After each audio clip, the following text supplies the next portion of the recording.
नमस्कार सर्वांना, स्वागत आहे तुमचं माझ्या यूट्यूब चॅनलमध्ये. आज आपण मिथुन राशीबद्दल जाणून घेणार आहोत.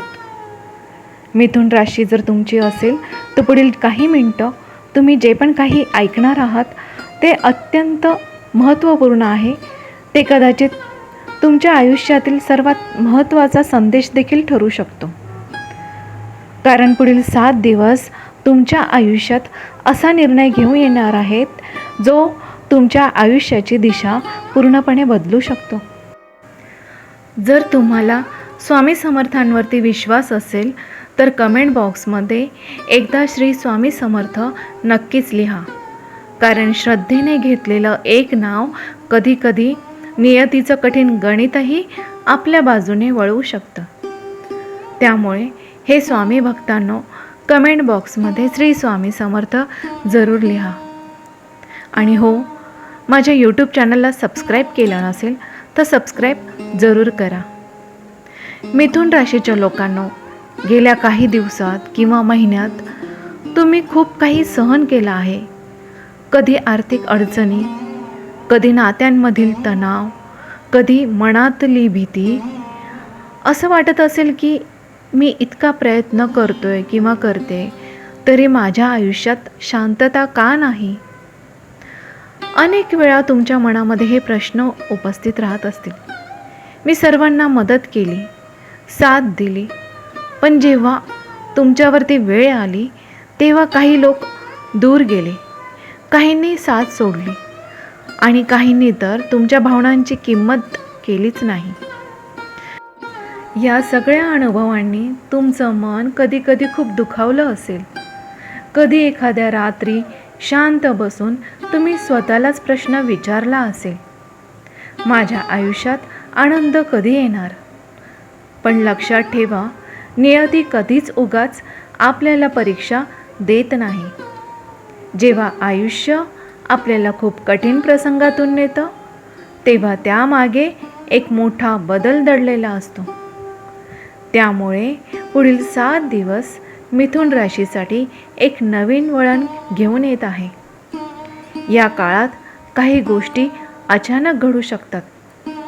एखादी बातमी, एखादा फोन, एखादी भेट जी तुमच्या मनात खूप विचार निर्माण करू शकते.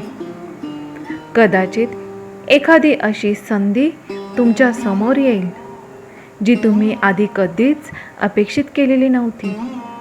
किंवा एखादं जुनं प्रकरण पुन्हा समोर येईल आणि तुम्हाला एक निर्णय घ्यावा लागेल. आणि हाच तो क्षण असेल जिथे नियती तुमच्याकडून एक मोठा निर्णय मागेल.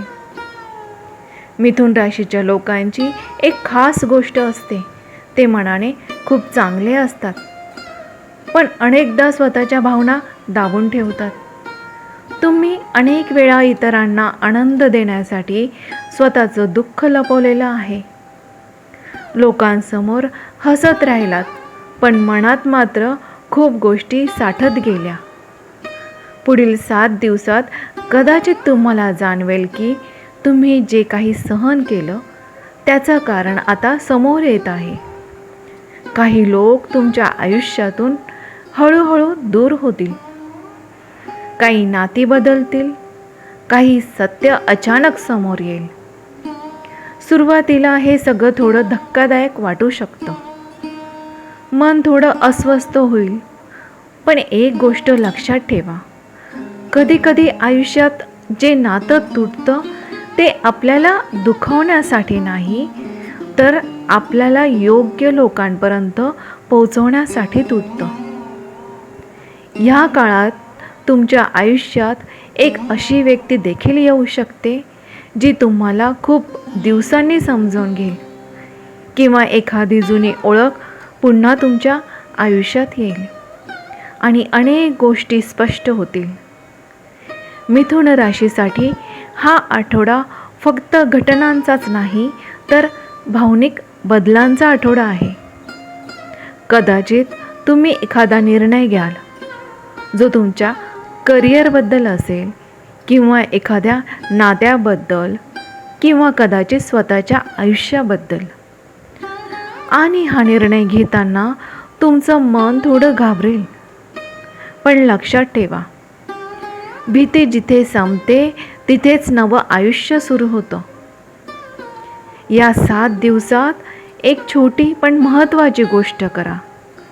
स्वतःवर विश्वास ठेवा, कारण अनेक लोक तुम्हाला खूप कमी समजतात.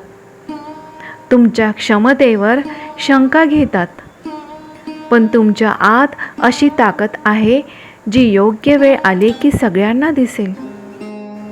कदाचित पुढील 7 दिवसात तुमच्या आयुष्यात एक अनपेक्षित आनंदाची बातमी देखील येऊ शकते. एखादी आर्थिक संधी, एखादी नवी सुरुवात किंवा एखादं स्वप्न पूर्ण होण्याची पहिली पायरी. म्हणून हा काळ घाबरून न जाता शांतपणे आणि विश्वासाने पार करा. आणि आता मला तुम्हाला एक प्रश्न विचारायचा आहे की तुमच्या आयुष्यात सर्वात मोठी चिंता कोणती आहे? नोकरी, पैसा, नातं की मनःशांती? तुमचं उत्तर कमेंटमध्ये मला जरूर कळवा, कारण कधीकधी आपल्या मनातलं दुःख शब्दात मांडलं की मन हलकं होतं आणि कदाचित तिथूनच बदलाची सुरुवात देखील होते. मिथुन राशीच्या लोकांनो, तुमचं आयुष्य अजून संपलेलं नाही. तुमच्या संघर्षाची कहाणी अजून पूर्ण झालेली नाही. नियती अजून तुमच्यासाठी काहीतरी लिहित आहे. पुढील 7 दिवस कदाचित तुमच्या आयुष्याचा टर्निंग पॉईंट ठरू शकतो. कदाचित हा काळ तुमच्या दुःखाचा शेवट आहे आणि नव्या सुरुवातीची चाहूल आहे. म्हणून स्वतःला कधीही एकटं समजू नका. एक अदृश्य शक्ती नेहमी तुमच्यासोबत आहे. तुमच्या प्रत्येक अश्रूची तिला जाणीव आहे आणि योग्य वेळ आली की तीच शक्ती तुमचं आयुष्य उजळवू शकते. आणि शेवटी फक्त एवढंच सांगते की जर तुम्हाला मनापासून वाटत असेल तर तुम्ही स्वामी समर्थ हे तुमच्यासोबत आहे. त्यामुळे स्वामींचा जप तुम्ही दररोज 21 वेळा, 11 वेळा तुम्हाला जसा जमेल तसा करत जा, कारण की स्वामींची कृपा ही सदैव आपल्यासोबत असते. तर त्यामुळे श्रद्धेने घेतलेलं एक नाव तुमचं कधीकधी निर्णय तुमचं आयुष्य खूपच काही चांगल्या प्रकारे बदलू शकतो. त्यामुळे स्वामींचं नाव जरूर घ्या आणि कमेंट बॉक्समध्ये श्री स्वामी समर्थ जरूर लिहा. हा संदेश जर तुमच्या मनाला भिडला असेल तर माझ्या व्हिडिओला लाईक करा आणि माझ्या चॅनलला सबस्क्राईब करा. आणि हो, हा संदेश सर्व लोकांपर्यंत पोहोचवा, कारण की ज्यांना या शब्दांची गरज आहे त्यांना कदाचित त्यांच्या आयुष्यामध्ये मोठा बदल हा घडून येऊ शकतो. त्यामुळे ही माहिती सर्वांपर्यंत पोहोचवा. व्हिडिओ इथेच समाप्त करते. भेटूया पुढच्या व्हिडिओमध्ये नवीन माहितीसोबत. श्री स्वामी समर्थ. धन्यवाद.